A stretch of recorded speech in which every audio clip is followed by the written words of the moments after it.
Comment parfaire le climat scolaire? Comment aider les plus fragiles des élèves?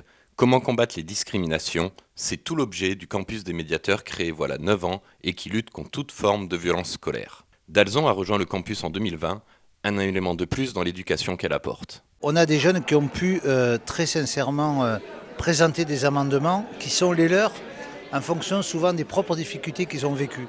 On a besoin aujourd'hui plus que jamais d'aider ces jeunes qui sont en formation à avoir des repères.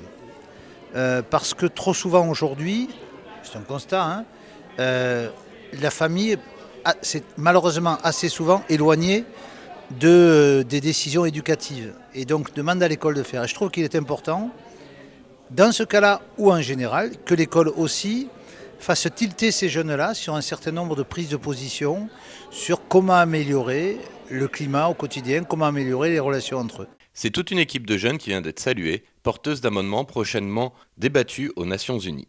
Parmi ceux-ci, cette idée de marier protection de l'environnement et numérique. Et je l'ai présenté surtout parce que ça représente bien l'esprit du projet qui est de porter la voix des élèves à une organisation internationale qui sont les Nations Unies. Parce que les moteurs de recherche de base revendent les données, etc. C'est pas génial. En plus, niveau écologie, c'est pas génial. Que là, c'est des associations qui donnent, par exemple, à des moteurs de recherche qui donnent à des associations, ou encore Ecosia, c'est un moteur de recherche qui plante des arbres grâce aux revenus encaissés.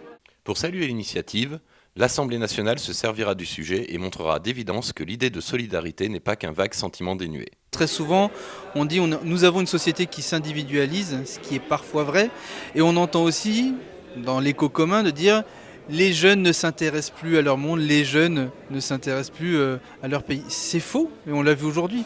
La majorité des amendements sont faits pour les autres, pour ceux qui ont le moins de chance, et pour aider même des personnes qui sont au-delà de nos frontières. Il y a plusieurs actions possibles. La première, c'est de les soutenir. Et en étant là, on les soutient, on vient de leur remettre des prix. Et je pense que ça donne aussi une confiance et ça peut inspirer d'autres à le faire. Ça, c'est le premier sujet. Deuxième, c'est en parler. L'événement d'aujourd'hui, nous on va communiquer dessus pour démontrer qu'il y a une jeunesse dans ce pays qui a envie de se battre et de s'impliquer pour créer leur futur et créer même leur avenir.